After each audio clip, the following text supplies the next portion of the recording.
வணக்கம். இது சூப்பர் 60. இன்றைய நாளில் அறிய வேண்டிய அத்தனை செய்திகளையும் 60 நிமிடங்களில் தரக்கூடிய விறுவிறுப்பான தொகுப்பு.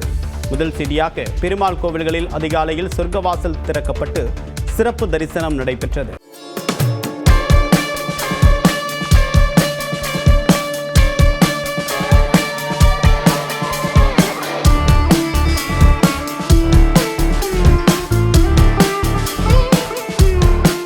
திருப்பதி ஏழுமலையான் கோவிலில் வைகுண்ட ஏகாதசியை ஒட்டி சொர்க்கவாசல் திறக்கப்பட்டது.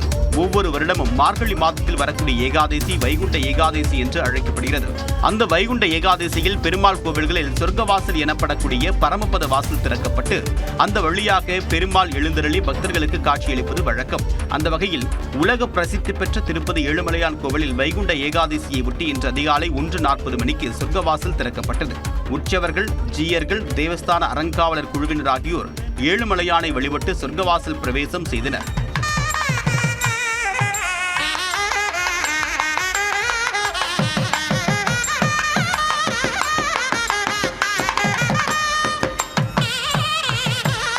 தொடர்ந்து தெலுங்கானா முதலமைச்சர் ரேவந்த் ரெட்டி உள்ளிட்ட பிரபலங்கள் தரிசனம் செய்தனர். பிறகு காலை 5 மணி முதல் சொர்க்கவாசல் தரிசனத்திற்கு முன்பதிவு செய்த பக்தர்கள் தரிசனம் செய்ய அனுமதிக்கப்பட்டனர்.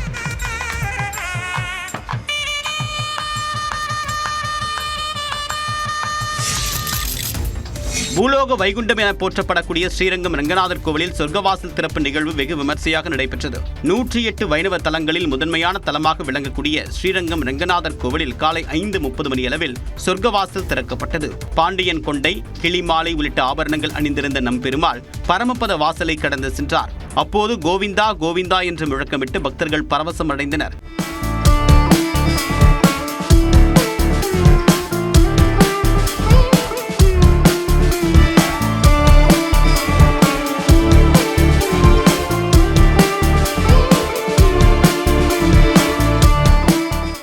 ஸ்ரீஹரி ஸ்ரீஹரின்னு 7 முறை சொல்லணும். அதே போல இந்த கஜேந்திர மோட்சத்தை நினைத்துக் கொள்ள வேண்டும். அப்படி நினைத்தோம் அப்படின்னா நம்ம பாவங்கள் எல்லாம் களைந்து விடும். சொர்க்கவாசல் திறப்பு நிகழ்ச்சிக்காக கோவில் முழுவதும் சிறப்பு அலங்காரங்கள் செய்யப்பட்டிருந்தது. கோவில் கோபுரங்கள், மதில் சுவர்கள் முழுவதுமாக மின்னொளியில் ஒளிர்ந்தன.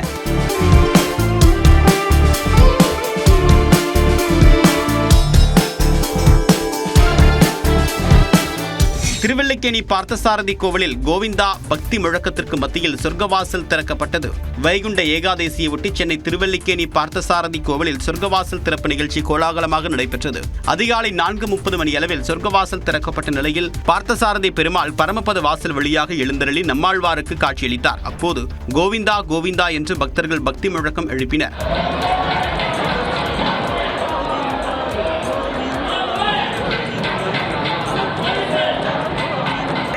வர்றதுதான் இந்த வாட்டி ரொம்ப திருப்தியா இருந்தது. தரிசனம் நல்லா பார்த்தோம்.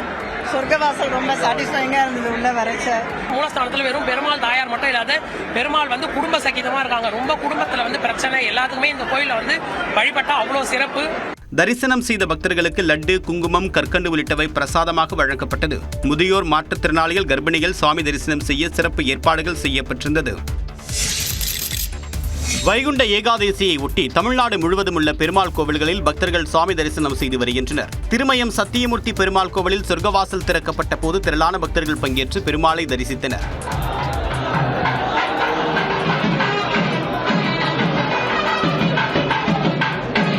நூற்றி 8 திவ்ய தேசங்களில் ஒன்றான காஞ்சிபுரம் அஷ்டபுஜ பெருமாள் கோவிலில் சொர்க்கவாசல் திறப்பு நிகழ்ச்சி சிறப்பாக நடைபெற்றது.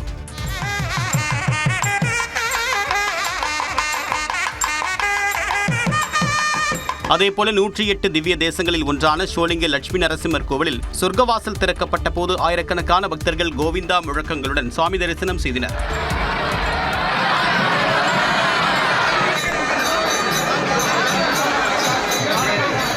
நூற்றி 8 வைணவ தலங்களில் ஒன்றான கடலூர் திருவந்திபுரம் தேவநாத சுவாமி கோவிலிலும் சொர்க்கவாசல் திறக்கப்பட்டது.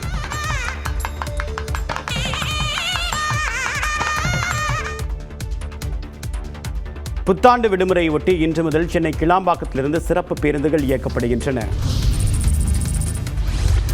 புத்தாண்டு மற்றும் வார இறுதி நாட்களை முன்னிட்டு தமிழ்நாடு அரசு போக்குவரத்து கழகங்கள் மூலம் சிறப்பு பேருந்துகள் இயக்கப்பட உள்ளன. அதன்படி சென்னை கிடாம்பாக்கத்தில் இருந்து திருவண்ணாமலை, திருச்சி, கும்பகோணம், மதுரை, திருநெல்வேலி, நாகர்கோவில், கன்னியாகுமரி, தூத்துக்குடி ஆகிய இடங்களுக்கும், கோவை, சேலம், ஈரோடு, திருப்பூர் ஆகிய இடங்களுக்கும் இன்று 240 பேருந்துகளும் நாளை 255 பேருந்துகளும் இயக்க திட்டமிடப்பட்டுள்ளது. சென்னை கோயம்பேட்டில் இருந்து திருவண்ணாமலை, நாகை, வேளாங்கண்ணி, ஓசூர், பெங்களூர் ஆகிய இடங்களுக்கு இன்றும் நாளையும் மொத்தமாக 55 பேருந்துகள் இயக்கப்பட உள்ளன. மேலும் மாதவரத்தில் இருந்து இன்றும் நாளையும் மொத்தம் 20 சிறப்பு பேருந்துகள் இயக்கப்பட உள்ளன. சொந்த ஊர்களில் இருந்து சென்னை மற்றும் பெங்களூர் திரும்ப வசதியாக வரும் சனிக்கிழமை 525 பேருந்துகளும், ஞாயிற்றுக்கிழமை 765 பேருந்துகளும் அனைத்து இடங்களில் இருந்தும் இயக்கப்பட உள்ளன. தமிழ்நாட்டில் கூடுதல் ஆவணங்களை சமர்ப்பிக்க கோரி சுமார் 13 லட்சம் வாக்காளர்களுக்கு நோட்டீஸ் அனுப்பும் பணிகளை தேர்தல் ஆணையம் மேற்கொண்டு வருகிறது. வரைவு வாக்காளர் பட்டியலில் சுமார் 97,37,000 வாக்காளர்களின் பெயர்கள் நீக்கப்பட்டன. இந்நிலையில் விவரங்கள் உறுதிப்படுத்த வேண்டிய 12,43,363 வாக்காளர்களுக்கு கூடுதல் ஆவணங்கள் சமர்ப்பிக்க கோரி நோட்டீஸ் அனுப்பும் பணிகளை தேர்தல் ஆணையம் மேற்கொண்டுள்ளது. அதிகபட்சமாக சென்னை மாவட்டத்தில் 2,37,619 பேருக்கும், திருவள்ளூர் மாவட்டத்தில் 1,85,987 பேருக்கும், செங்கல்பட்டு மாவட்டத்தில் 63,373 பேருக்கும் நோட்டீஸ் அனுப்ப திட்டமிடப்பட்டுள்ளது. நோட்டீஸ் பெற வாக்காளர்கள் பிறப்புச் சான்றிதழ், கல்விச் சான்றிதழ், நிரந்தர வசிப்பிடச் சான்றிதழ், பாஸ்போர்ட் உள்ளிட்ட 13 ஆவணங்களில் ஏதேனும் ஒன்றை உதவி வாக்காளர் பதிவு அலுவலர் நிர்ணயிக்கும் விசாரணை நாளில் சமர்ப்பிக்க வேண்டும் என அறிவுறுத்தப்பட்டுள்ளனர். இதனிடையே சிறப்பு முகாம்கள் மூலமும் ஆன்லைன் வாயிலாகவும் இதுவரை 7,28,432 பேர் பெயர் சேர்ப்பதற்காக மட்டும் விண்ணப்பித்துள்ளதாக தேர்தல் ஆணையம் தெரிவித்துள்ளது. சம வேளைக்கு சம ஊதியம் கேட்டு இடைநிலை ஆசிரியர்கள் 4வது நாளாக போராட்டம் நடத்திய நிலையில் இந்த விவகாரம் தொடர்பாக முதலமைச்சருடன் கலந்து பேசி விரைவில் நல்ல முடிவு எடுக்கப்படும் என பள்ளி கல்வித்துறை அமைச்சர் அன்பில் மகேஷ் பொய்யாமொழி கூறினார். சம வேளைக்கு சம ஊதியம் வேண்டும் என்ற ஒற்றை கோரிக்கையை முன்வைத்து இடைநிலை ஆசிரியர்கள் கடந்த 3 நாட்களாக சென்னையில் போராட்டம் நடத்திய நிலையில் 4வது நாளாக சென்னை எழிலக கட்டடத்தை நோக்கி முற்றுகை போராட்டத்தில் ஈடுபட்டனர். அப்போது அவர்களை காவலர்கள் தடுத்து நிறுத்தினர். இதனால் இடைநிலை ஆசிரியர்கள் சாலையில் அமர்ந்து தர்ணா போராட்டத்தில் ஈடுபட்டனர்.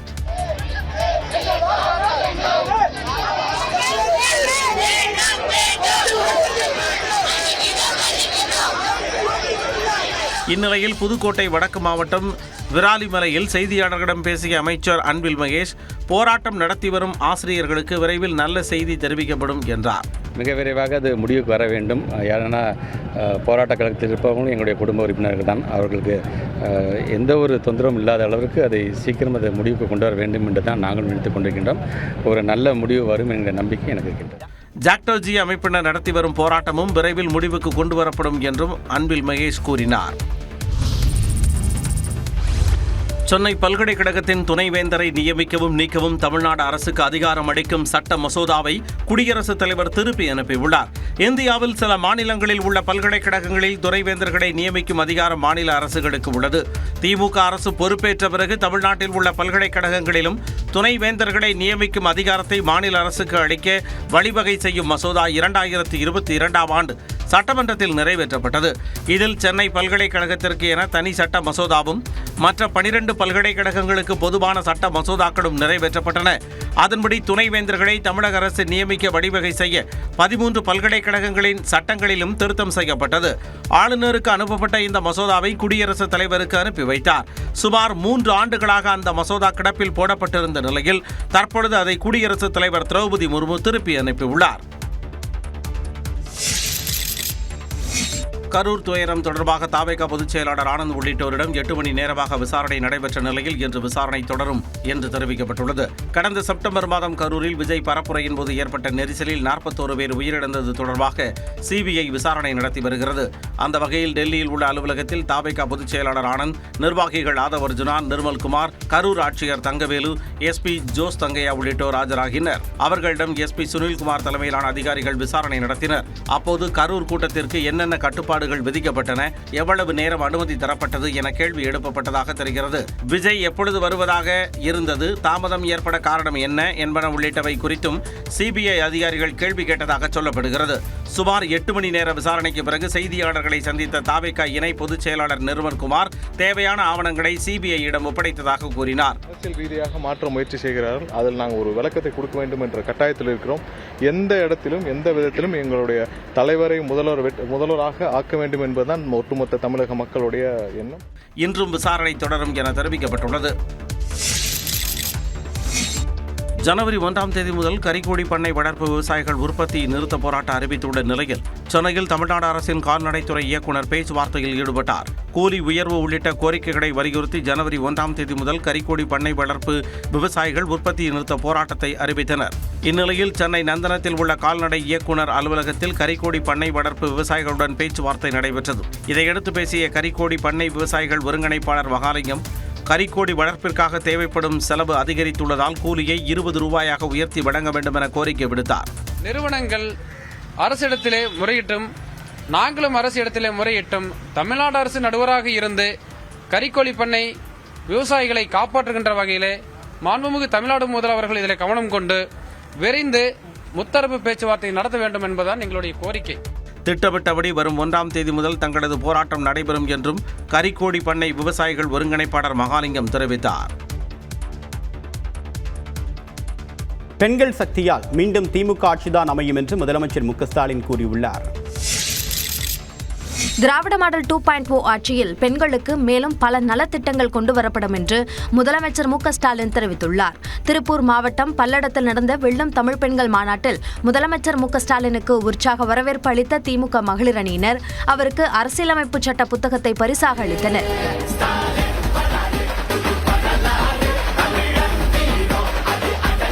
நிகழ்ச்சியில் உரையாற்றிய முதலமைச்சர் மு க ஸ்டாலின் பெண்கள் சக்தியால் மீண்டும் திமுக ஆட்சிதான் அமையும் என்று கூறினார். பவர்ஃபுல்லா மட்டும் இல்ல, உமன் பவர்ல திமுக திரும்பவும் பவருக்கு வரப்போகிறது என்பது உறுதியாகியிருக்கு. ராஜஸ்தானில் பெண்கள் ஸ்மார்ட் போன் பயன்படுத்த விதிக்கப்பட்ட தடையை சுட்டிக்காட்டி பேசினார். ராஜஸ்தான்ல பெண்கள் மொபைல் போன் பயன்படுத்தக்கூடாதுன்னு சில குழுக்கள் தடை போட்ட செய்தி வந்துச்சு. ஆனா நம்ம ஊர்ல ஆப்பிள் போன்களை தயாரிக்கிற தொழிற்சாலைகளை அதை அசம்பிள் பண்றது பெண்கள் தான். திமுக ஆட்சியில் பார்த்து பார்த்து பெண்களுக்காக திட்டங்கள் உருவாக்கப்பட்டது குறித்து பட்டியலிட்டார். தமிழ்நாட்டில் உள்ளாட்சியில் மகளிருக்கு கிடைத்துள்ள அதிகாரம் நாடாளுமன்றத்திலும் சட்டமன்றத்திலும் கிடைக்க வேண்டும் என்பதே திமுகவின் லட்சியம் என்று முதலமைச்சர் மு க ஸ்டாலின் தெரிவித்துள்ளார். திருப்பூர் பல்லடத்தில் நடந்த வெல்லும் தமிழ் பெண்கள் மாநாட்டில் பேசிய அவர் தேவையற்ற நிபந்தனைகளோடு பெண்களுக்கான 33 விழுக்காடு மசோதாவை மத்திய அரசு நிறைவேற்றியதாக குற்றம் சாட்டினார். பெண்களுக்கான 33 விழுக்காடு மசோதாவை ஒன்றிய பாஜக அரசு நிறைவேற்றியிருக்கு. தேவையா இல்லாத நிபந்தனையோடு நிறைவேற்றியிருக்கு. அது எப்ப நடைமுறைக்கு வரும்னு சொல்ல முடியாத நிலைதான் இருக்கு இன்றைக்கு. இது எதை காட்டுது? ஆபரேஷன் சக்சஸ், ஆனா பேஷண்ட் டெட். பாஜகவின் நடவடிக்கை பெண்களுக்கு முற்றிலும் விரோதமானது என்றும் முதலமைச்சர் மு க ஸ்டாலின் குற்றம் சாட்டினார்.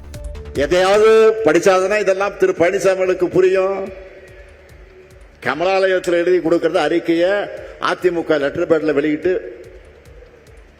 அத்தோட கதை முடிஞ்சிச்சு போயிடுறாரு. ஒருபடி மேல போய் பாஜக கூச்சப்படக்கூடிய அளவுக்கு 100 நாள் வேலை திட்டத்தை அது ரத்துக்கு முட்டு கொடுத்து கத்துறாரு, சுத்துறாரு. 88% பெண்கள் பயனடைந்த 100 நாள் வேலை திட்டத்தை பாஜக அரசு சிதைத்துள்ளதாகவும் விமர்சித்தார்.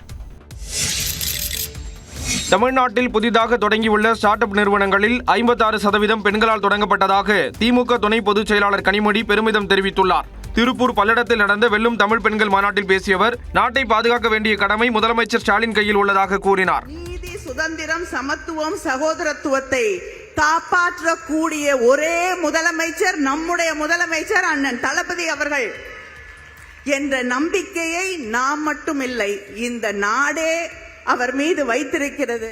நாட்டிலேயே வேலைக்கு செல்லும் பெண்கள் தமிழ்நாட்டில் தான் உள்ளதாகவும் கனிமொழி தெரிவித்தார். இங்க புத்தொழில் ஸ்டார்ட் அப்ஸ் கிட்டத்தட்ட 2282 பேர் புதிதாக ஸ்டார்ட் அப்ஸ் துவங்கி இருக்காங்க. ஆண்கள் வருத்தப்படக்கூடாது.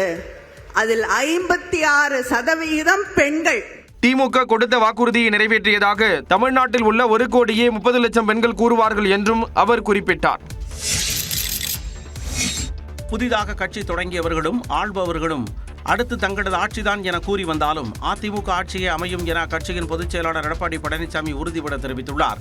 மக்களை காப்போம் தமிழகத்தை மீட்போம் என்ற பெயரில் சட்டப்பேரவை தொகுதிகள் தோறும் பரப்புரை மேற்கொண்டு வரும் அதிமுக பொதுச் செயலாளர் எடப்பாடி பழனிசாமி 178வது சட்டமன்ற தொகுதியாக திருவள்ளூர் மாவட்டம் திருத்தணியில் பரப்புரையில் ஈடுபட்டார். அப்போது பேசிய அவர், திருத்தணியில் கூடியுள்ள மக்களின் எழுச்சியின் மூலம் அதிமுகவின் வெற்றி தெரிகிறது என்றார். இங்க இருக்கின்ற மக்களுடைய எழுச்சி அடுத்த ஆண்டு நடைபெற்ற சட்டமன்ற பொது தேர்தலில் அதிமுக ஆட்சி அமைக்கும்.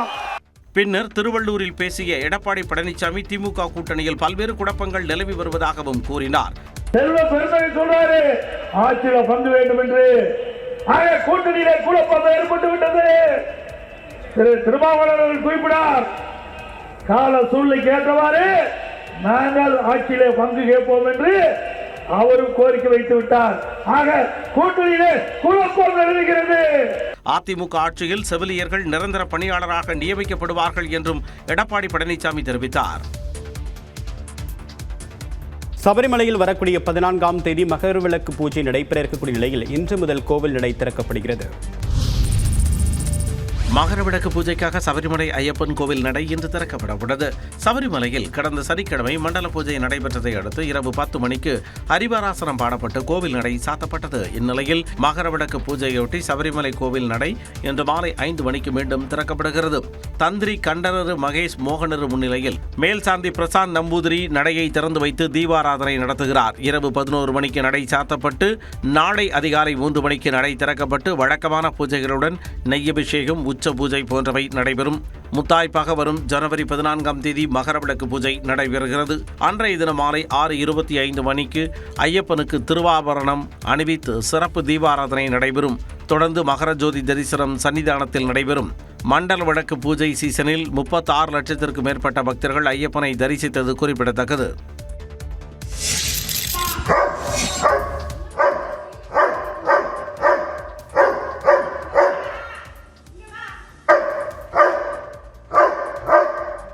வீட்டுத் தோட்டத்திற்குள் புகுந்த பாம்பினை அந்த வீட்டு வளர்ப்பு நாய் 1.5 மணி நேரமாக குறைத்து அதனை நகரவிடாமல் பார்த்துக் கொண்ட காட்சிதான் இது. கடலூர் கோண்டூர் பகுதியில் உள்ள மலையப்பன் நகர் பகுதியைச் சேர்ந்தவர் வேல்முருகன். இவர் தனது வீட்டில் நாய் ஒன்றை வளர்த்து வரும் நிலையில் அது நள்ளிரவில் தொடர்ந்து குறைத்துள்ளது. இதனால் சந்தேகமடைந்த வேல்முருகன் வெளியே வந்து பார்த்துள்ளார். அப்போது அங்கு நல்ல பாம்பு ஒன்று படம் எடுத்தபடி இருந்துள்ளது.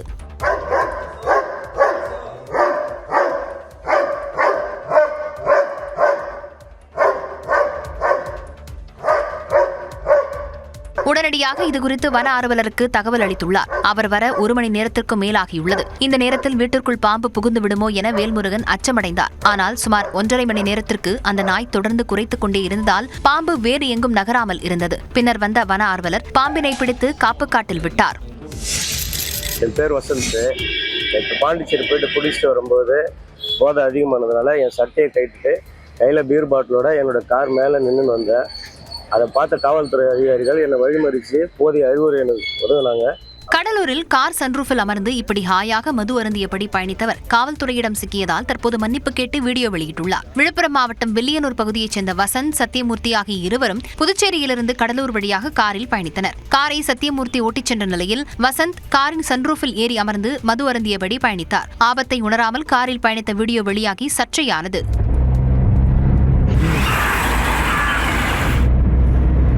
இதையடுத்து அதிவேகம், குடிபோதையில் வாகனம் இயக்குதல், பொதுமக்களுக்கு இடையூறு செய்தல் உள்ளிட்ட பிரிவுகளின் கீழ் வழக்கு பதிவு செய்யப்பட்டது. பின்னர் செய்த தவறுக்காக மன்னிப்பு கேட்கும் வீடியோ வெளியாகியுள்ளது.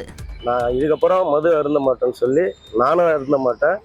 நீங்கள் யாருமே மது அருந்தக்கூடாது. இனி வரும் காலங்களில் இதெல்லாம் பொங்கல்லாம் வருதுனால நான் செய்த தவிர இவங்க யாரும் செய்யாதீங்க. இனி என் வாழ்நாள் முழுவதும் நான் குடிக்க மாட்டேன்.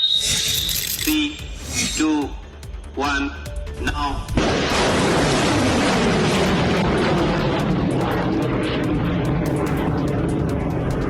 120 கிலோமீட்டர் தூர இலக்கை துல்லியமாக தாக்கும் பினாகா ராக்கெட் வெற்றிகரமாக சோதிக்கப்பட்டது. இந்தியாவின் பாதுகாப்பு கட்டமைப்பை வலுப்படுத்தும் வகையில் பாதுகாப்பு ஆராய்ச்சி மற்றும் மேம்பாட்டு அமைப்பு பல்வேறு சோதனைகளை மேற்கொண்டு வருகிறது. அந்த வகையில் ஒடிசா மாநிலம் சந்திப்பூரில் உள்ள சோதனை தளத்தில் பினாகா ராக்கெட் சோதனை நடைபெற்றது. அப்போது ராக்கெட் அதன் அதிகபட்ச வரம்பான 120 கிலோமீட்டர் இலக்கை தாக்கி சோதிக்கப்பட்டது. 3, 2, 1, now.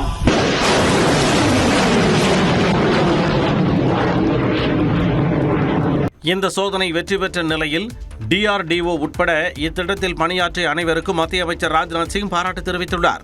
இது ராணுவத்தின் திறனை அதிகரிக்கும், புதிய புரட்சியை ஏற்படுத்தும் என்றும் அவர் குறிப்பிட்டுள்ளார். இதனிடையே ராஜ்நாத் சிங் தலைமையிலான ஆலோசனைக் கூட்டத்தில் 79,000 கோடி ரூபாய் மதிப்பிலான ஏவுகணைகள், ட்ரோன்கள் உட்பட ராணுவ தளவாடங்கள் வாங்க மத்திய அரசு ஒப்புதல் அளித்துள்ளது. வட மாநிலங்களில் கடும் குளிர் வாட்டி வரும் நிலையில் உத்தரப்பிரதேச மாநிலத்தில் வரும் 1ஆம் தேதி வரை அனைத்து பள்ளிகளுக்கும் விடுமுறை அறிவித்து மாநில அரசு உத்தரவிட்டுள்ளது. டெல்லி, ஹரியானா, பஞ்சாப், சத்தீஸ்கர், ஜார்க்கண்ட், பீகார், இமாச்சல பிரதேசம் உள்ளிட்ட வட மாநிலங்களில் உறைபனி கொட்டி தீர்த்து வருகிறது. இதனால் பொதுமக்களின் இயல்பு வாழ்க்கை கடுமையாக பாதிக்கப்பட்டுள்ளது. இதனால் பல்வேறு நகரங்களுக்கு விமான சேவை பாதிக்கப்பட்டுள்ள நிலையில் பனிமூட்டம் காரணமாக முன்னால் செல்லும் வாகனங்கள் தெரியாததால் பல நகரங்களில் சாலை விபத்துகளும் ஏற்படுகின்றன. இந்நிலையில் வரும் 1ஆம் தேதி வரை உத்தரப்பிரதேசத்தில் அனைத்து பள்ளிகளுக்கும் விடுமுறை அறிவித்து அம்மாநில முதலமைச்சர் யோகி ஆதித்யநாத் உத்தரவிட்டுள்ளார். இது தொடர்பாக அவர் விடுத்துள்ள அறிக்கையில் அனைத்து மாவட்டங்களிலும் உள்ள முகாம்களுக்கு அதிகாரிகள் சென்று அங்குள்ள மக்களுக்கு போர்வை உள்ளிட்ட அத்தியாவசிய பொருட்கள் வழங்கப்பட்டுள்ளதை உறுதி செய்ய வேண்டும் என தெரிவித்துள்ளார். பனிமூட்டத்தால் வாகன விபத்து ஏற்படுவதை குறிப்பிட்ட அம்மாநில முதலமைச்சர் தேவையின்றி வெளியே செல்வதை மக்கள் தவிர்க்க வேண்டும் என்றார். மாநிலம் முழுவதும் சாலையில் திறந்த வெளியில் யாரும் தூங்கக்கூடாது என தெரிவித்துள்ள முதலமைச்சர் யோகி ஆதித்யநாத் வீடுகள் இன்றி சாலையில் தூங்குபவர்களை முகாம்களில் சேர்க்க அதிகாரிகள் நடவடிக்கை எடுக்க வேண்டும் என்றும் உத்தரவிட்டுள்ளார். உன்னாவ் பாலியல் வன்கொடுமை வழக்கில் பாஜக முன்னாள் எம்எல்ஏ குல்தீப் சிங்கின் ஆயுள் தண்டனையை நிறுத்தி வைத்த உத்தரவுக்கு உச்சநீதிமன்றம் தடை விதித்துள்ளது. கடந்த 2017ஆம் ஆண்டு உத்தரப்பிரதேச மாநிலம் உன்னாவ் மாவட்டத்தைச் சேர்ந்த சிறுமியை கடத்தி பாலியல் வன்கொடுமை செய்ததாக பாஜக முன்னாள் எம்எல்ஏ குல்தீப் சிங் செங்கார் கைது செய்யப்பட்டு சிறையில் அடைக்கப்பட்டார். இந்த வழக்கில் குல்தீப் சிங்கிற்கு விசாரணை நீதிமன்றம் 2019ஆம் ஆண்டு ஆயுள் தண்டனை விதித்தது. இதனை எதிர்த்து குல்தீப் சிங் தாக்கல் செய்த மேல்முறையீட்டு மனுவை விசாரித்த டெல்லி உயர்நீதிமன்றம் மனு மீது இறுதி முடிவு எடுக்கப்படும் வரை ஆயுள் தண்டனையை நிறுத்தி வைப்பதாக அறிவித்ததுடன் ஜாமீனும் அளித்தது. இதனை எதிர்த்து சிபிஐ தாக்கல் செய்த மேல்முறையீட்டு மனு உச்சநீதிமன்றத்தில் திங்கட்கிழமை விசாரணைக்கு வந்தது. அப்போது சிபிஐ தரப்பில் ஆஜரான மத்திய அரசின் சொலிசிட்டர் ஜெனரல் துஷார் மேத்தா சிறுமி பாலியல் வன்கொடுமை செய்யப்பட்டது கொடூரமானது என குறிப்பிட்டார். குல்தீப் சிங் அதிகாரம் மிக்க எம்எல்ஏவாக இருந்தார் என்றும் பாதிக்கப்பட்ட பெண் மைனராக இல்லை என்றாலும் 10 முதல் 20 ஆண்டுகள் வரை தண்டனை வழங்க முடியும் என்றும் வாதிட்டார். குல்தீப் சிங் தரப்பில் வாதாடிய வழக்கறிஞர்கள் எம்எல்ஏ என்ற அடிப்படையில் வழங்கிய தண்டனையை ஏற்க முடியாது என்றனர்.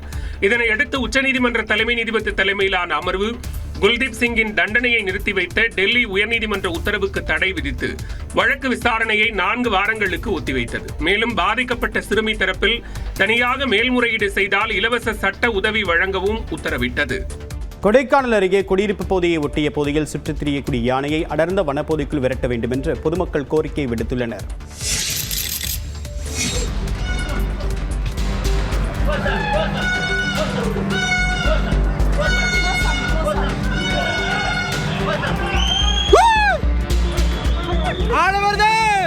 திண்டுக்கல் மாவட்டம் கொடைக்கானல் அருகே குடியிருப்பு பகுதியில் உலா வந்த ஒற்றை யானையால் கிராம மக்கள் அச்சமடைந்தனர்.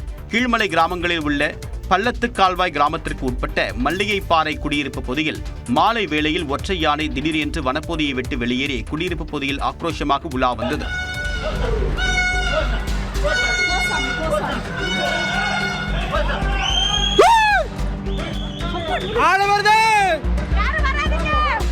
இதனிடையே நீலகிரி மாவட்டம் கூடலூரில் இருந்து முதுமலை செல்லக்கூடிய சாலையில் வனப்பகுதியில் 2 யானைகள் சண்டையிடுவது போல் விளையாடியதை சுற்றுலா பயணிகள் கண்டு ரசித்தனர்.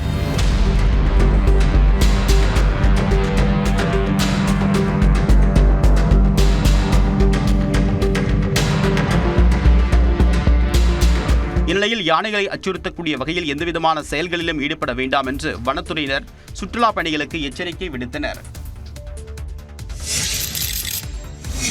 ஸ்ரீவில்லிபுத்தூரில் ஆண்டாள் கோயிலில் வைகுண்ட ஏகாதசியையொட்டி பக்தர்களின் கோவிந்தா கோவிந்தா என்ற முழக்கங்களுக்கு மத்தியில் சொர்க்கவாசல் திறக்கப்பட்டது.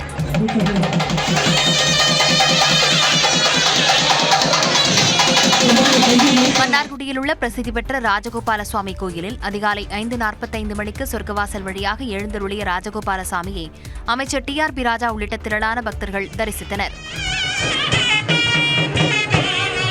சேலத்தில் அமைந்துள்ள கோட்டை அழகிரிநாதர் சுவாமி கோயிலில் சொர்க்கவாசல் திறப்பு நிகழ்ச்சி கோலாகலமாக நடைபெற்றது. அதிகாலை முதலே காத்திருந்த பக்தர்கள் பரமபத வாசல் வழியே நுழைந்து கோட்டை அழகிரிநாதரை தரிசனம் மேற்கொண்டனர்.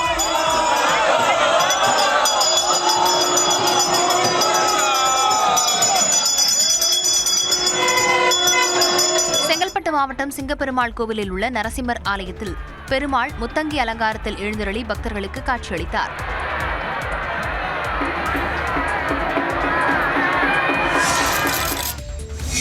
திண்டுக்கல்லில் பிரபல நகைக்கடையில் 1,40,00,000 ரூபாய் மதிப்பிலான நகைகளை திருடியதாக ஊழியர்கள் 7 பேர் மீது வழக்கு பதிவு செய்யப்பட்ட நிலையில் 3 பேர் கைது செய்யப்பட்டனர். திண்டுக்கல்லில் ஸ்ரீவாசவி தங்க மாளிகை செயல்பட்டு வருகிறது. இங்கு கடந்த 2ஆம் தேதி தரைத்தளத்தில் உள்ள தங்க நகைகளை தணிக்கையாளர் வைஷ்ணவி மதிப்பீடு செய்தார். அப்போது 1 கிலோ 10 கிராம் எடையுள்ள 45 நகைகள் குறைவாக இருந்தது தெரியவந்தது. அவற்றின் மதிப்பு சுமார் 1,43,00,000 ரூபாய் என்ற நிலையில் காவல்துறையிடம் புகார் அளிக்கப்பட்டது. இதுகுறித்து காவல்துறையினர் விசாரணை மேற்கொண்டனர். அப்போது மேலாளர் விடுப்பில் இருக்கும்போது அவரது பொறுப்பை ஏற்று பணியாற்றிய சிவா அடிக்கடி நெக்லஸ்களை திருடியது தெரிய வந்ததாக கூறப்படுகிறது. நகை மதிப்பீட்டாளர் செல்வராஜ், காசாளர்கள் கார்த்திகேயன், பாண்டியன், சரவணகுமார், கார்த்திக், விற்பனையாளர் விநாயகன் உதவியுடன் நகையை விற்று பணத்தை பங்கு போட்டுக் கொண்டதாகவும் சொல்லப்படுகிறது. இது தொடர்பாக 7 பேர் மீது வழக்கு பதிவு செய்த காவல்துறையினர் சிவா, விநாயகம், கார்த்திகேயன் ஆகிய 3 கைது செய்தனர். கொடைக்கானலில் கடுமையான பனிமூட்டத்திற்கு மத்தியில் சுற்றுலா பயணிகள் படகு சவாரி செய்து மகிழ்ந்தனர். கொடைக்கானல் மலைப்பகுதிகளில் காலை வேளையில் மிதமான வெப்பம் நிலவியது. மாலை வேளையில் அடர்ந்த பனிமூட்டம் சூழ்ந்தது.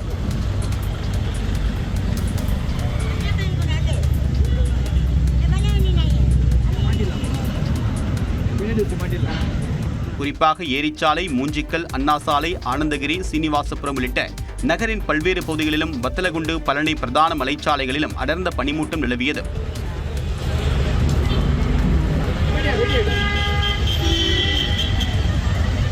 அடர்ந்த பனிமூட்டத்தின் இடையே நட்சத்திர ஏரியில் குவிந்த சுற்றுலா பயணிகள் படகு சவாரி செய்து மகிழ்ந்தனர். எதிர்வரக்கூடிய வாகனங்கள் தெரியாத அளவிற்கு கடுமையான பனிமூட்டம் நிலவியதால் வாகனங்கள் மெதுவாக ஊர்ந்து சென்றன. பிரவீன் சக்கரவர்த்தி குழப்பத்தை ஏற்படுத்தி வருவதாக செல்வ பெருந்தகை குற்றம் சாட்டியுள்ளார்.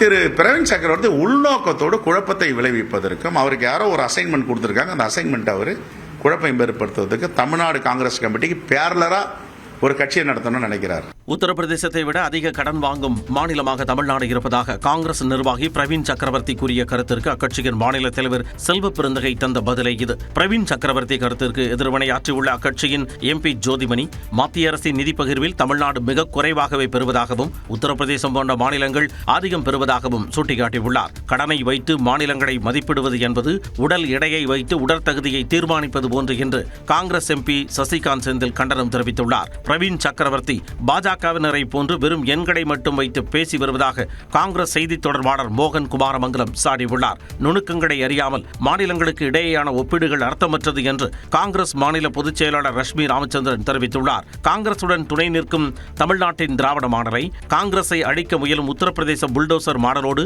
ஒரு காங்கிரசாரை ஒப்பிடுவதாக VCK துணை பொதுச் செயலாளர் ஆளூர் ஷானவாஸ் விமர்சித்துள்ளார்.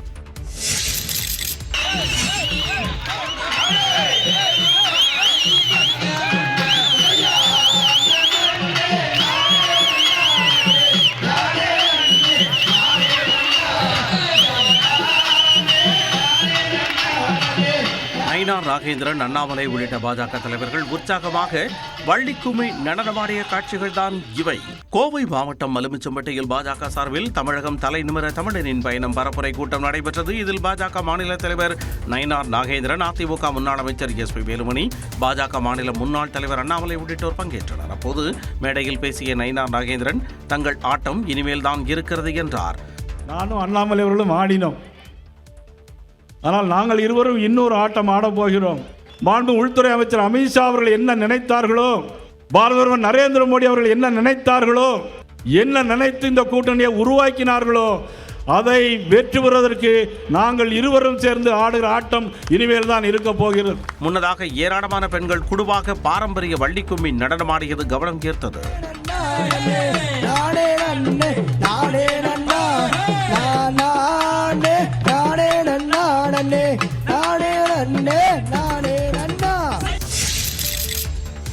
சேலத்தில் நடந்த செயற்குழு மற்றும் பொதுக்குழு கூட்டத்தில் பேசிய ராமதாஸ் கனவில் தனது தாயார் வந்ததாகவும் அப்பொழுது நடந்த உரையாடலை குறிப்பிட்டு கண்ணீர் சிந்தினார்.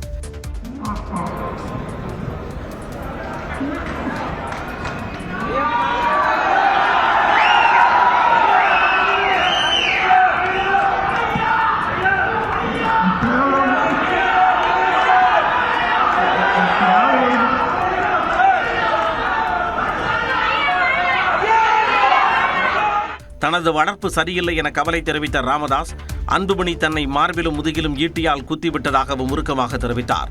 20-30 துண்டாக வெட்டி ஒரு சாக்கில் கட்டி கொண்டு போய் இந்த காவேரி பக்கம் என்ற ஊரில் போட்டுவிட்டு வந்ததை நீங்களெல்லாம் படித்திருப்பீர்கள். அதை விட அப்படி செய்திருந்தாலும் கூட நான் போய் சேர்ந்திருப்பேன். ஆனால் ஒவ்வொரு நாளும் சில்லறை பசங்களை வச்சுட்டு அவமானப்படுத்தலாம். கூட்டணி குறித்து மாவட்ட செயலாளர்களிடம் கருத்து கேட்டிருப்பதாகவும் கூட்டணிக்கு இன்னும் காலம் கணியவில்லை என்றும் அவர் தெரிவித்தார். நல்ல கூட்டணி தங்களுக்கு வெற்றியை தரும் என ராமதாஸ் உறுதிபட கூறினார். பாமகவை அன்புமணியால் கைப்பற்ற முடியாது என்று அக்கட்சியின் கௌரவ தலைவர் ஜி கே மணி தெரிவித்துள்ளார். சேலத்தில் நடந்த பாமக பொதுக்குழு மற்றும் செயற்குழு கூட்டத்தில் உரையாற்றியவர் அன்புமணி துரோகம் செய்துவிட்டதாக கூறினார். நன்றி கடன் அப்பாவுக்கு செய்கிற நன்றி கடன். இது நன்றி கடன் அல்ல, உலகத்திலே யாரும் செய்யாத மாபெரும் துரோகம் துரோகம் துரோகம். யாராலும் மன்னிக்க முடியாது. இனி உங்களால் பாட்டாளி மக்கள் கட்சியை கைப்பற்ற முடியாது, அபகரிக்க முடியாது. பொதுக்குழு கூட்டத்தில் உரையாற்றிய ராமதாஸின் மகள் ஸ்ரீகாந்தி வேண்டுமென்றால் அன்புமணி தனி கட்சி தொடங்கட்டும் என்றார்.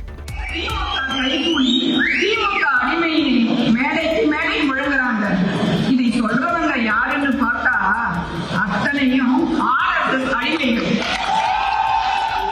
ராமதாஸ் இல்லாத பாமக உயிரற்ற சடலத்துக்கு சமம் என்றும் அந்த சடலத்தை வைத்து அரசியல் செய்ய அன்புமணி பார்ப்பதாகவும் ஸ்ரீகாந்தி காட்டமாக விமர்சித்தார். சேலத்தில் நடந்த கூட்டம் கேலி கூத்தானது என அன்புமணி தரப்பைச் சேர்ந்த வழக்கறிஞர் பாலு தெரிவித்துள்ளார். சென்னையில் செய்தியாளர்களிடம் பேசிய அவர் ஒரே ஆண்டில் தலைவராக 4 முறை ராமதாஸ் தேர்ந்தெடுக்கப்பட்டுள்ளதாக கூறினார். செயற்குழுவும் பொதுக்குழுவும் ஒரே நேரத்தில் ஒரே இடத்தில் ஒரே டெய்லரு ஒரே சட்டை, ஆனால் செயற்குழு பொதுக்குழு என்று நடத்திய ஒரு கேலி கூத்து சேலத்திலே நடந்திருக்கிறது. 29/8/2025 தொடர்கிறார். ஏன்னா 2022 3 வருஷம் முடிஞ்சோடனே ஆட்டோமேட்டிக்கா வந்துருவாரு அப்படின்னு சொல்லிட்டு வந்தாங்க. ஆனால் இன்றைக்கு தான் முதலாக அவர் தலைவராக தேர்ந்தெடுக்கப்பட்டதாக அறிவிக்கிறார். பசுமை தாயகம் அமைப்பின் தலைவர் பதவியிலிருந்து சௌமியா அன்புமணி நீக்கப்பட்டது செல்லாது என்றும் அவர் விவரித்தார். ஒரு அமைப்புன்னா அந்த அமைப்பு தான் கூடி ஒரு புதிய தலைவரை தேர்ந்தெடுக்கணும். அவங்க கூற்றுப்படி பாட்டாளி மக்கள் கட்சியுடைய பொதுக்குழுன்னு சொல்றாங்க. ஆனா சௌமியா அன்புமணியை பாட்டாளி மக்கள் கட்சியுடைய பொதுக்குழு மாற்ற முடியுமா? தைலாபுரம் தோட்டம் திமுகவின் பிரான்ச் ஆபீஸ் என்றும் வழக்கறிஞர் பாலு விமர்சித்தார். செய்யாறு அருகே நடைபெற்ற சாலை மறியல் போராட்டத்தால் வந்தவாசி சாலையில் போக்குவரத்து பாதிக்கப்பட்டது. திருவண்ணாமலை மாவட்டம் செய்யாறு அருகே முறையான குடிநீர் வழங்கப்படாத ஊராட்சி நிர்வாகத்தை கண்டித்து கிராம மக்கள் சாலை மறியல் போராட்டத்தில் ஈடுபட்டனர். செய்யாறை அடுத்த அனக்காவூர் கிராமத்தில் கடந்த 2 மாத காலமாக முறையான குடிநீர் வழங்கப்படவில்லை என்று கூறப்படுகிறது. இதுகுறித்து பலமுறை புகார் அளித்தும் அதிகாரிகள் நடவடிக்கை எடுக்கவில்லை என்று குற்றம் சாட்டிய அந்த பொதுமக்கள் செய்யாறு வந்தவாசி சாலையில் அமர்ந்து மறியல் போராட்டத்தில் ஈடுபட்டனர். இதனால் அந்த பகுதியில் 1 மணி நேரத்திற்கு மேலாக கடும் போக்குவரத்து நெரிசல் ஏற்பட்டது.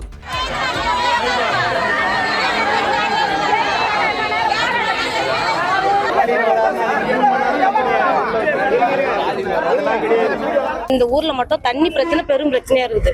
கேட்கும் போதெல்லாம் அதை சீர் பண்ணி விடுறேன்றாங்க. தண்ணி வந்து இந்த ஊர்ல மட்டும் 2 மாசம் ஆகுது. அப்பப்போ தண்ணி பிரச்சனை கேட்டா ஆத்துல பைப் அடிச்சு போச்சுன்றாங்க. வருஷம் பைப் அடிச்சும் போது அதுக்கு நிரந்தர தீர்வு பண்ணலாம் இல்லைங்களா? இதையடுத்து சம்பவ இடத்திற்கு விரைந்த காவலர்களும் வருவாய்த்துறை அலுவலர்களும் நடவடிக்கை எடுப்பதாக உறுதியளித்ததை தொடர்ந்து பொதுமக்கள் கலைந்து சென்றனர்.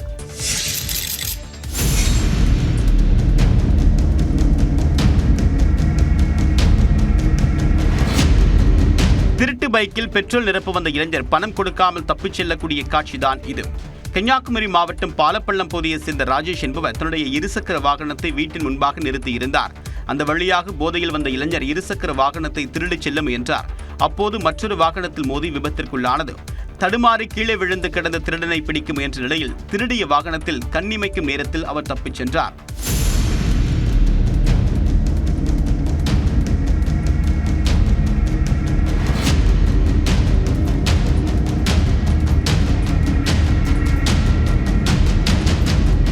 இதையடுத்து நாகர்கோவில் மணிமேடை பகுதியில் உள்ள பெட்ரோல் பங்கில் பெட்ரோல் நிரம்பிய இளைஞர் பணம் கொடுக்காமல் தப்ப முயன்றார்.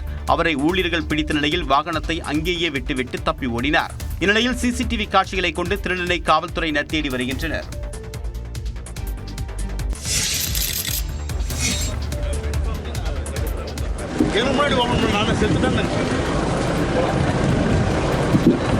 அமைச்சர் நாசர் பங்கேற்ற நிகழ்ச்சியில் கோபித்துக் கொண்டு பாதியிலேயே புறப்பட்ட திருவள்ளூர் எம்எல்ஏ விஜி ராஜேந்திரனால் சலசலப்பு ஏற்பட்டது. திருவள்ளூர் மாவட்டம் புதுமாவிலங்கை கிராமத்தில் சம்பா பருவத்திற்கான அரசின் நேரடி நெல் கொள்முதல் நிலையத்தை திறக்கும் நிகழ்ச்சி நடைபெற்றது. இந்த நிகழ்ச்சியில் அமைச்சர் சாமு நாசர், மாவட்ட ஆட்சியர் பிரதாப் ஆகியோர் கலந்து கொண்டு கொள்முதல் நிலையத்தை திறந்து வைத்தனர். அமைச்சர் பேசிக் கொண்டிருந்த போது நிகழ்ச்சிக்கு திருவள்ளூர் சட்டமன்ற உறுப்பினர் விஜி ராஜேந்திரன் வந்தார். நிகழ்ச்சியில் பேசும்போது தனது பெயரை அதிகாரிகள் கூறாத காரணத்தால் விஜி ராஜேந்திரன் கோபமடைந்ததாக கூறப்படும் நிலையில் அமைச்சர் நாசரின் சிறப்புரையை கூட கவனிக்காமல் அமர்ந்திருந்ததாக கூறப்படுகிறது. நிகழ்ச்சியில் இருந்து பாதியிலேயே புறப்பட்ட எம்எல்ஏ மாவட்ட ஆட்சியர் பிரதாப் உள்ளிட்ட அரசு அதிகாரிகளிடம் வாக்குவாதத்தில் ஈடுபட்டார்.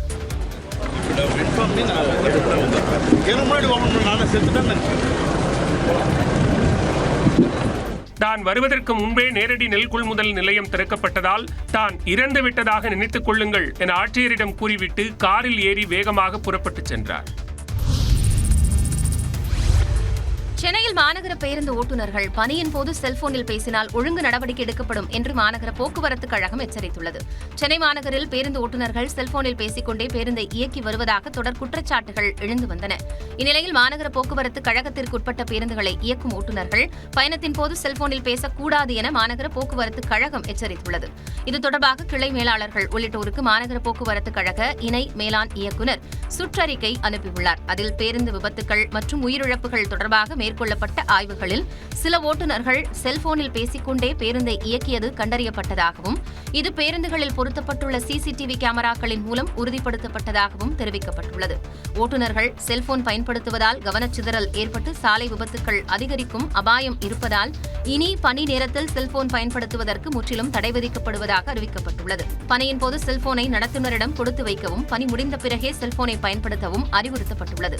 இந்த உத்தரவை மீறும் ஓட்டுநர்கள் மீது ஒழுங்கு நடவடிக்கை எடுக்கப்படும் என்றும் செல்போனை பயன்படுத்தாமல் பாதுகாப்பாக வாகனம் இயக்குவது குறித்த பயிற்சி மற்றும் விழிப்புணர்வு நிகழ்ச்சிகள் நடத்தப்படும் என்றும் மாநகர போக்குவரத்து கழகம் தெரிவித்துள்ளது.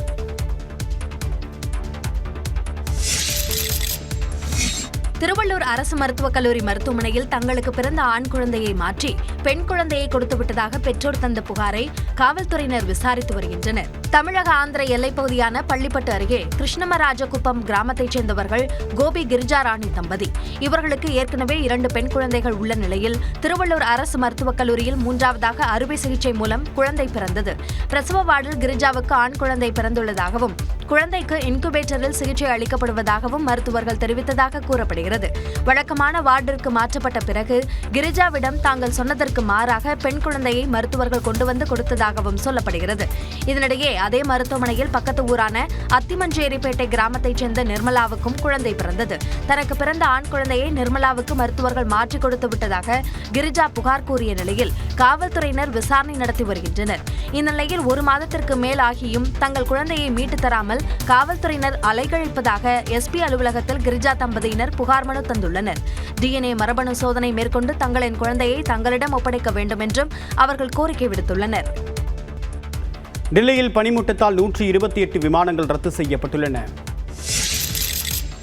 டெல்லியில் ரெட் அலர்ட் விடுக்கக்கூடிய அளவுக்கு மூடுபனி நிலவுவதால் ரயில் மற்றும் விமான சேவை கடுமையாக பாதிக்கப்பட்டுள்ளது. கடந்த சில வாரங்களாக டெல்லி, உத்தரப்பிரதேசம், ஹரியானா உள்ளிட்ட வட மாநிலங்களில் கடுமையான பனிமூட்டம் நிலவுகிறது. டெல்லியில் பனிமூட்டத்துடன் காற்று மாசும் கலந்ததால் சாலைகளில் 50 மீட்டர் தொலைவுக்குள் வரக்கூடிய வாகனங்கள் கூட தெரியாத நிலை காணப்படுவதால் இயல்பு வாழ்க்கை முடங்கியுள்ளது. பனிமூட்டத்தால் நேற்று ஒரே நாளில் 128 விமானங்கள் ரத்து செய்யப்பட்டன. 8 விமானங்கள் வேறு நகரங்களுக்கு திருப்பி விடப்பட்டன. சுமார் 470 விமானங்கள் தாமதமாக இயக்கப்பட்டன. இதேபோன்று பல ரயில்கள் தாமதமாக இயக்கப்பட்டன. இந்நிலையில் டெல்லியில் நள்ளிரவு முதல் பனிமூட்டம் அதிகரித்ததால் ரெட் அலர்ட் விடுக்கப்பட்டுள்ளது. இன்று மதியம் வரை மூடுபனி நிலவும் என்றும் கணிக்கப்பட்டுள்ளது. இதனால் விமானங்கள் தாமதமாக இயக்கப்படலாம் என்பதால் சம்பந்தப்பட்ட விமான நிறுவனங்களிடம் பயணிகள் தொடர்பில் இருக்கும்படி டெல்லி விமான நிலைய ஆணையரகம் அறிவுறுத்தியுள்ளது. ஆரவல்லி மலைத்தொடர் வழக்கில் எதிர்ப்பு கிளம்பிய நிலையில் தனது முந்தைய தீர்ப்பை நிறுத்தி வைப்பதாக உச்சநீதிமன்றம் அறிவித்துள்ளது. இந்தியாவின் பச்சை கவசம் என்று அழைக்கப்படும் ஆரவல்லி மலைத்தொடர் கிழக்கு ராஜஸ்தான் மற்றும் கங்கை சமவெளி பகுதிகள் தார் பாலைவனமாக மாறாமல் இருக்க இயற்கை சுவராக இருக்கிறது. இந்த மலைத்தொடரில் கிரானைட், பளிங்குக்கல், தங்கம், தாமிரம், டங்ஸ்டன், துத்தநாதம் உள்ளிட்ட இயற்கை வளங்கள் கொட்டி கிடக்கின்றன. இந்த நிலையில் இந்த மலைத்தொடரில் குறிப்பிட்ட ஒரு பகுதியில் உள்ள 100 மீட்டர் மற்றும் அதற்கு மேல் உள்ள நிலப்பரப்புகள் மட்டுமே ஆரவல்லி மலைத்தொடராக கருதப்படும் என்று மத்திய சுற்றுச்சூழல் அமைச்சகத்தின் குழு வழங்கிய வரையறையை உச்சநீதிமன்றம் ஏற்றுக்கொண்டது. இதற்கு சுற்றுச்சூழல் ஆர்வலர்கள் எதிர்ப்பு தெரிவித்த நிலையில் இந்த வழக்கை உச்சநீதிமன்ற தலைமை நீதிபதி சூரியகாந்த் தலைமையிலான அமர்வு தாமாக முன்வந்து விசாரித்தது. அப்போது நிபுணர் குழுவின் அறிக்கை, நீதிமன்ற கருத்துக்கள் தவறாக பொருள் கொள்ளப்படுவதாக கவலை தெரிவித்த உச்சநீதிமன்றம் தனது முந்தைய தீர்ப்பை நிறுத்தி வைத்து வழக்கு விசாரணையை அடுத்த மாதம் 21ஆம் தேதிக்கு ஒத்திவைத்தது. மத்திய அரசின் நிபுணர் குழு அறிக்கையை ஆராய துறைசார் நிபுணர்களை கொண்ட ஒரு குழுவை அமைக்க பரிந்துரைத்துள்ள உச்சநீதிமன்றம் ஆரவல்லி மலைத்தொடரில் சுரங்கப் பணிகள் உள்ளிட்ட 5 கேள்விகளை எழுப்பி அதற்கு பதிலளிக்க மத்திய மாநில அரசுகளுக்கு நோட்டீஸ் அனுப்பியுள்ளது. ரஷ்ய அதிபர் விளாடிமிர் புட்டின் வீட்டின் மீது உக்ரைன் ட்ரோன் தாக்குதல் நடத்தியதாக ரஷ்ய வெளியுறவுத்துறை அமைச்சர் செர்ஜி லவ்ரோவ் கூறியுள்ளது. சர்வதேச அரசியலில் பரபரப்பை ஏற்படுத்தியுள்ளது. உக்ரைன் மீது ரஷ்யா தாக்குதல் தொடங்கி 4 ஆண்டுகள் நெருங்க உள்ள நிலையில் இரு நாடுகளுக்கும் இடையே போர் நிறுத்தத்தை ஏற்படுத்த 20 அம்ச திட்டத்தை அமெரிக்க அதிபர் ட்ரம்ப் முன்மொழிந்தார். இதுகுறித்து விவாதிக்க அமெரிக்கா சென்ற உக்ரைன் அதிபர் செலன்ஸ்கி அதிபர் ட்ரம்பை புளோரிடா மாகாணத்தில் உள்ள அவரது இல்லத்தில் சந்தித்து ஆலோசனை மேற்கொண்டார். இந்நிலையில் ரஷ்யாவின் நோவ்க்ரோட் பகுதியில் உள்ள ரஷ்ய அதிபர் புட்டினின் வீட்டின் மீது உக்ரைன் 91 ட்ரோன்களை கொண்டு தாக்குதல் நடத்தியதாக ரஷ்ய வெளியுறவுத்துறை அமைச்சர் செர்ஜி லவ்ரோவ் தெரிவித்துள்ளார். உக்ரைனின் ட்ரோன் தாக்குதல்களை ரஷ்ய ராணுவம் நடுவானில் தடுத்து நிறுத்தியதாக தெரிவித்துள்ள செர்ஜி லவ்ரோவ், உக்ரைன் மீது போர் நிறுத்தத்தை ஏற்படுத்தும் நோக்கில் பேச்சுவார்த்தை சென்று கொண்டிருக்கும் போது உக்ரைனின் நடவடிக்கை ரஷ்யாவின் நிலைப்பாட்டை வேறு பாதைக்கு அழைத்துச் செல்லும் எனவும் எச்சரிக்கை விடுத்தார். இந்நிலையில் ரஷ்யாவின் குற்றச்சாட்டை மறுத்துள்ள உக்ரைன் அதிபர் செலன்ஸ்கி, உக்ரைன் மீது தாக்குதலை அதிகரிக்கவே ரஷ்யா இம்மாதிரியான போலி குற்றச்சாட்டுகளை முன்வைப்பதாகவும் அமைதி பாதையை நோக்கிச் செல்ல உக்ரைன் எடுத்து வரும் நடவடிக்கைகளுக்கு ரஷ்யா முட்டுக்கட்டை போடுவதாகவும் குற்றம் சாட்டினார். திமுக தேர்தல் அறிக்கையை பார்த்து அதிமுக காப்பி பேஸ்ட் செய்தாலும் மகளிர் அவர்களை நம்ப தயாராக இல்லை என்று துணை முதலமைச்சர் உதயநிதி ஸ்டாலின் தெரிவித்திருக்கிறார். சுயமரியாதை மிக்க மகளிர் படை இருக்கும் வரை தமிழ்நாட்டை எதிரிகளால் தொட்டுக்கூட பார்க்க முடியாது என துணை முதலமைச்சர் உதயநிதி ஸ்டாலின் கூறியுள்ளார். திருப்பூர் பல்லடத்தில் நடந்த வெல்லும் தமிழ் பெண்கள் மாநாட்டில் பேசிய அவர், பெரியாருக்கு அந்த பட்டத்தை பெற்று தந்தது மகளிர்தான் என்று கூறினார். ஒன்றிய உள்துறை அமைச்சர் அமித்ஷா அவர்கள் வார்னிங் கொடுக்கிறார், பயமுத்த பார்க்கிறார். இங்க திரண்டிருக்கக்கூடிய லட்சக்கணக்கான மகளிர் முன்னாடி நாம உறுதியா சொல்ற, சுயமரியாதை மிக்க இந்த மகளிர் படை இருக்கின்ற வரைக்கும் தமிழ்நாட்டுக்குள்ள தொட்டு கூட பார்க்க முடியாது. முதலமைச்சர் மு.க. ஸ்டாலின் குறித்து காஷ்மீர் முன்னாள் முதலமைச்சர் மெஹபூபா முஃப்தி பேசியதை மேற்கோள் காட்டியும் பேசினார். இன்னைக்கு பல்லடத்தில் கூடியிருக்கக்கூடிய இந்த கடல் போல் கூடியிருக்கக்கூடிய நம்முடைய மகளிர் கூட்டத்தை, இந்த மாநாட்டை பார்த்தாங்கன்னா அடிமை கூட்டமும் அடுத்த 10 நாளுக்கு நிச்சயமா தூங்க போறது இல்லை. மொழி உரிமை, மாநில உரிமை, பெண் உரிமைன்னு வந்துருச்சுன்னா காஷ்மீர்ல இருக்கவங்க கூட தமிழ்நாட்டில் இருக்கக்கூடிய நம்முடைய முதலமைச்சருடைய பேர் தான் முதல்ல ஞாபகத்துக்கு வரும். திமுக தேர்தல் அறிக்கையை பார்த்து அதிமுக காப்பி பேஸ்ட் செய்தாலும் மகளிர் அவர்களை நம்ப தயாராக இல்லை என்று உதயநிதி ஸ்டாலின் கூறினார். இவரை காட்டிலும் நம்ம வடிவேலை கூட்டிட்டு போய் கூட்டம் நடத்துங்க. என்ன கூட்டம்? நயன்தாரா கூட்டிட்டு போங்க. நயன்தாரா கூட்டிட்டு போய் நாளைக்கு புரபகண்டா பண்ண சொல்லுங்க. கூட்டம் கூட தான் செய்யும். தாவேகா தலைவர் விஜயை பார்க்க கூட்டம் கூடுவது குறித்து அதிமுக முன்னாள் அமைச்சர் செல்லூர் ராஜு கூறிய கருத்துக்களை இவை. மதுரையில் செய்தியாளர்களை சந்தித்த அவர் அதிமுக களத்தில் இல்லை என்ற கருத்திற்கு பதிலளித்தார். எந்த களத்தில் எந்த இடைத்தேர்தல் ஜெயிச்சிருக்காரு, எங்க செஞ்சிருக்க, எந்த இடைத்தேர்தல் நின்றாரு, எந்த மக்கள் பணியை ஆற்றினாரு, இதெல்லாம் போனா விமர்சனம் ஆயிரும். இந்நிலையில் தேர்தலில் தனித்து போட்டியிட்டால் விஜய் தனிமைப்படுத்தப்படலாம் என்று பாஜக மூத்த தலைவர் தமிழிசை சவுந்தரராஜன் தெரிவித்துள்ளார். அணியாக வந்தால் தமிழக மக்களால் அணைத்துக் கொள்ளப்படுவீர்கள், தனியாக வந்தால் தனிமைப்படுத்தப்படுவீர்களோ என்னமோ எனக்கு தெரியல. எல்லாரும் தமிழக மக்கள் நலனுக்காக முடிவெடுக்க வேண்டிய சூழ்நிலையில் நாம இருக்கிறோம். கட்சிக்கான பலன் கிடைக்க கூட்டணி அமைக்க வேண்டும் என்றும் தமிழிசை கூறினார்.